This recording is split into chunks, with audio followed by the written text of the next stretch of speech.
What's going on, YouTube? This is Acadius, and this time I hope you will allow this humble YouTuber to take you on a trip down memory lane as I bring to you, dear viewer, tales from the 90s. Who do you love? What's the story here? I'm a white trash idiot. What? Oh, dirt, did I get you? No, I'm cool. No, you're not. Featuring Carmageddon. Where we're going, we don't need roads. Today's topic, Carmageddon as viewed through the eyes of a 90s kid. I have watched several videos on Carmageddon, but I have yet to watch one that explained the game with the context of living in the 90s as a teenager when the game was released. So, won't you be my neighbor and join me on a short trip back to the 90s so we can take a look at Carmageddon, its franchise, where things went wrong, and what a new entry into the franchise should look like in the modern day. So, without further ado, It's the 90s. The year is 1997. I couldn't have said it better myself, Ryan. Carmageddon was released in 1997 on PC. And what a great year 1997 was. Pentium 2s were the new hotness, which means that I, being only 16 years old at the time, was definitely still playing on a Pentium 1. Also, 56K modems were introduced by US Robotics, which means the term LPB, low ping bastard, would soon be coined. We used that term to refer to people who had enough money to buy the mythical, whispered about ADSL or cable modems, which were even faster than 56K modems. Insane, right? I mean, imagine paying around $200 a month for only 80 to 100 ms on average. Anyways, a car game releases, and as a teenager, you just can't resist buying it, considering that it sports never before seen car deformation. And not only can you destroy other vehicles by ramming into them or using crazy power-ups, but it will actually allow you to run over pedestrians. What? I can't believe they're gonna let us do that. And judging by the cover of the very real and tangible box that the disc for the game came in, it has some really awesome graphics. Just look at the realism. And of course, the game looked so realistic that the violent and overly gory content of the game started upsetting governments and Christians around the world. Naturally, I had to check out this crazy game that had all the news reporters crying on live TV. So, I jumped into my purple lowrider 1987 Chevy Blazer that my friends affectionately referred to as the Barney Mobile, and took off to my local GameStop to buy the game. Lowrider trucks and Blazers were the cool thing to drive back in those days for a teenager, as well as souped up import cars. I came back home and began the lengthy install process. Interestingly, it took longer to install games back then than it does to download and install a game nowadays. At any rate, I have my game and it's installed, and I'm just about ready to play because I'm definitely wearing my Adidas shell toe shoes that are white with black accents, and I probably have on my Jinko jeans complete with chain wallet and some weird looking shirt that I bought from Hot Topic because that was the thing back then. Only one thing is left to do before I'm ready to play. So I'll go grab my portable phone, aka the nearest phone in my house, which is connected to a 50-foot phone cord so I can bring it into my room. This phone has a speakerphone function on it. So if my girlfriend at the time calls me, I can answer the call and not have to stop playing the game. You want to fall asleep on the phone for some strange reason that I still don't understand? Not a problem. I got that new speakerphone feature. Smart gaming in the 90s. Finally, we are ready. So let's play us some Carmageddon. In the 1997 release, it's important to note that we did not have mouse control in this game. Everything was done using the numpad. And this was actually revolutionary at the time, because up until that point, most games used the arrow keys for movement, so using the numpad keys was something new. Now, let's take a look at the in-game HUD, because back then, we didn't have user interfaces, we had a heads-up display instead. So, bottom left is obviously speed, and bottom right is a representation of vehicle damage. We also have the letters A, P, O in the upper right, as well as a numerical profit counter and a kill counter, which tells us how many pedestrians have been killed and how many total there are on the map. The letters A, P, and O represent armor, power, and offense, respectively. Moving left across the top of the screen, we have a timer, lap counter, and a wasted counter, which represents the amount of other cars and how many of them have been destroyed. Something unique is in the farthest top left, which is a face cam for the driver, which gives us facial expressions of the driver for our car. This is a great example of 90s ideas hard at work. Honestly, I think this idea was actually a decent one. It could work in a modern Carmageddon game, provided the driver's expressions are hilarious. But most importantly, the timer itself at the start of each race is set to only 15 seconds, and if the timer hits 0, then the race ends and you fail. Why only a 15-second timer, you may ask? Well, this goes back to the original vision for the game, the purpose of the game. Because as we both know, without purpose, we would not exist.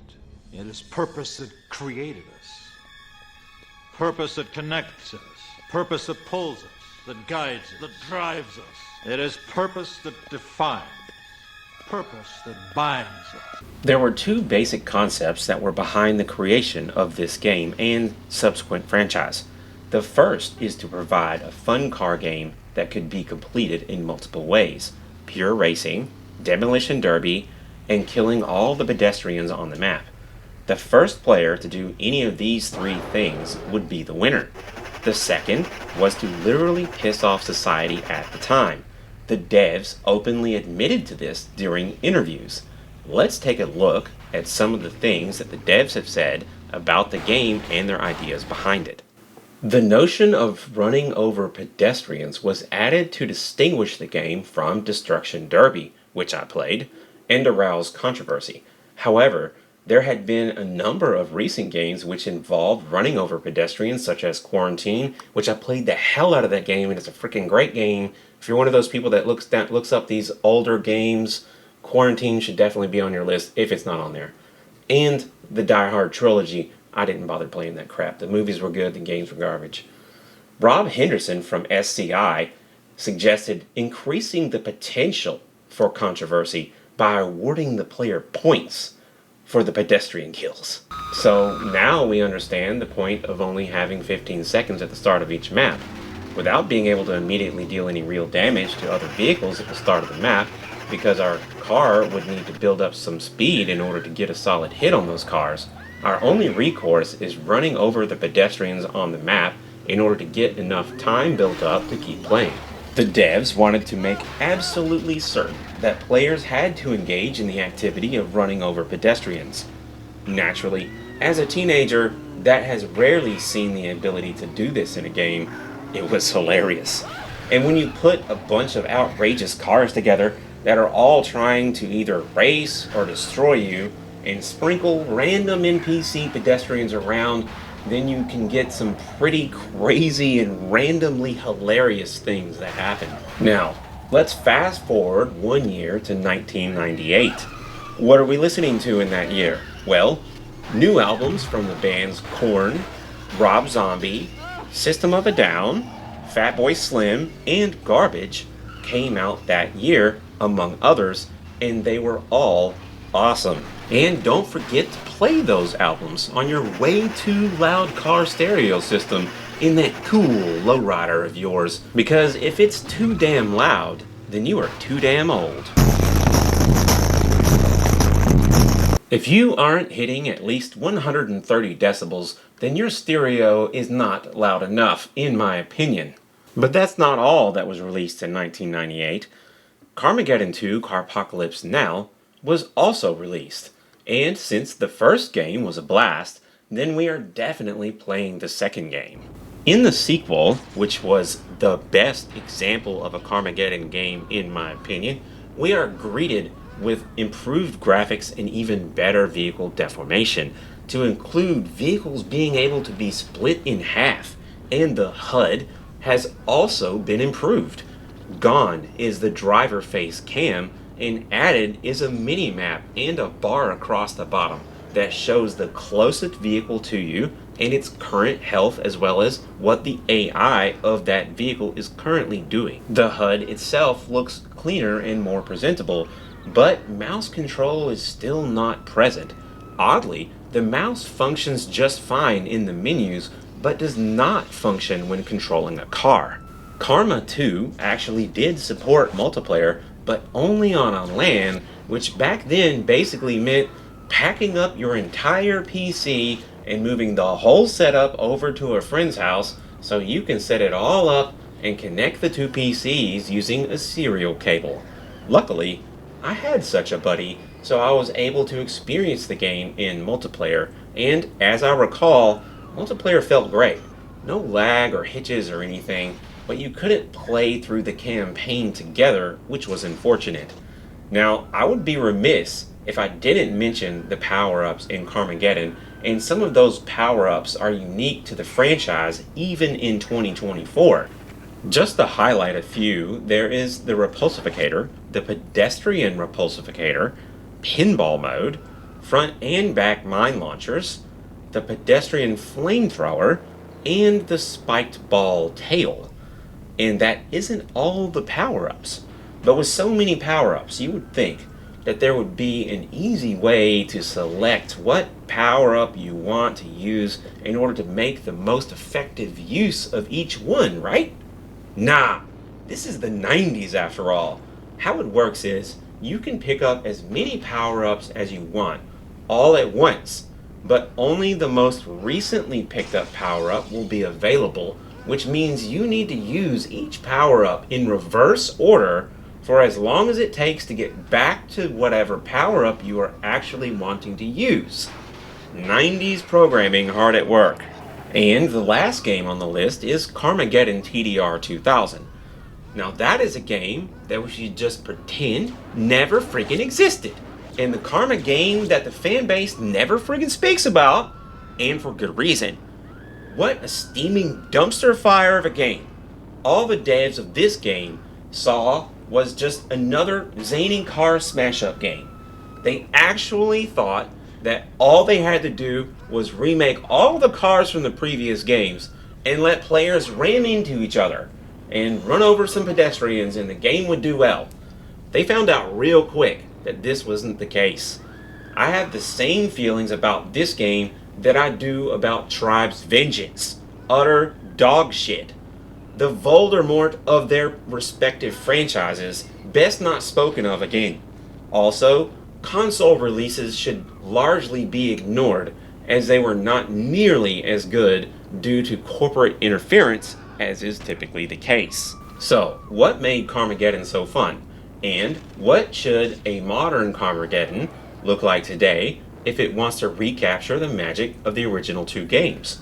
Well, the real fun of Carmageddon was the shock factor for its era, the Demolition Derby style car combat coupled with the crazy power-ups you get, and the completely random things that could happen while playing. As long as you have those three things happening, you are off to a great start. But you also need fun maps to play on. Carmageddon also does not do well on arena-style maps. Part of the fun was driving through the city maps, just messing around with the power-ups and pedestrians. And the pedestrians in Karma 2 also did funny things, which made them all the more fun to run over. So, what should a modern Karma game look like if it were made in the modern day? First, the shock factor. In our current day, our society has become more and more divided over hot button issues like who should be president or even more basic questions like, boys have a penis, girls have a vagina. Thanks for the tip.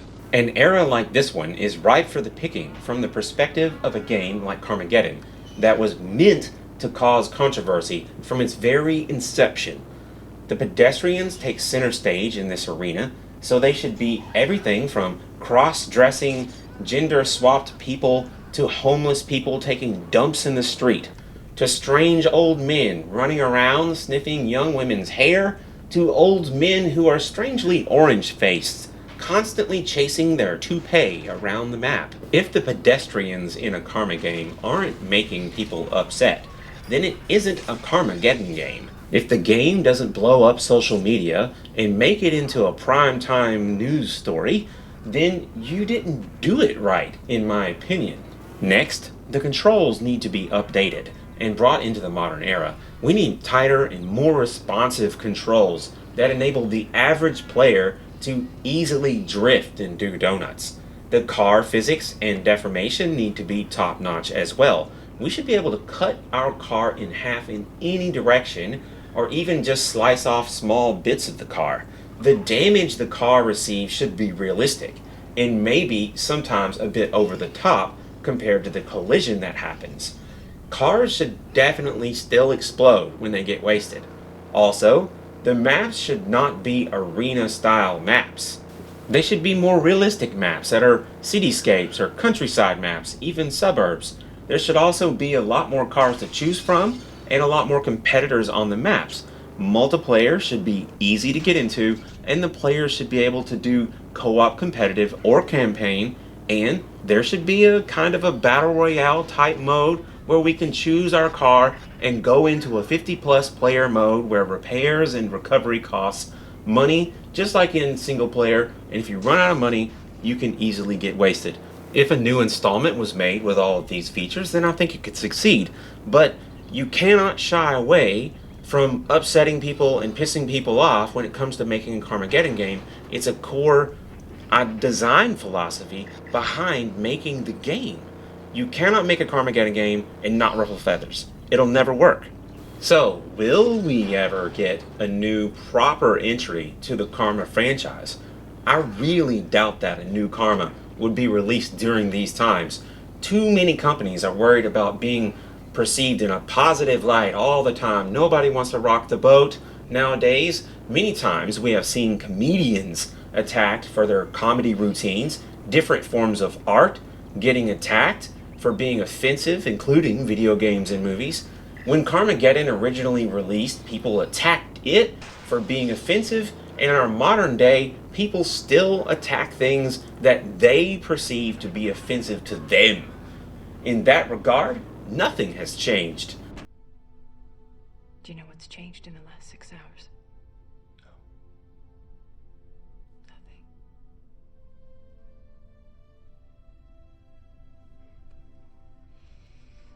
And that sentiment is just as true now as it was in the 90s and as it was in the 60s. People will never stop persecuting that which they find personally offensive. That's never going to change. The only thing that does change is exactly what is perceived as offensive. Because some things never change, Jason. And some things do. And each iteration of Carmageddon should take into account what is currently perceived as offensive by society for the time of its release and target those things. So until we have a new company rise that no longer cares about being friends with everyone and only cares about making the game that they want to make, regardless of who it may make upset, then the chances of getting an installment to the Carmageddon franchise that we can be proud of is slim to none. And remember, one of the devs once said that they had actually considered allowing players to run over a pregnant pedestrian so that they could have the fetus pop out and start bouncing around while still connected to the body via the umbilical cord. And if that isn't some in-your-face offensiveness that was very purposed and targeted, then I don't know what is. At any rate, I hope you have enjoyed this video on the Carmageddon franchise, as well as my tales from the 90s. If you like this content and want more of it, then let me know in the comment section below. And don't forget to like and subscribe so you can get offended by pixels in my future videos. Also, did you ever wonder where the devs for the original Twisted Metal game got some of their ideas from? Wonder no longer.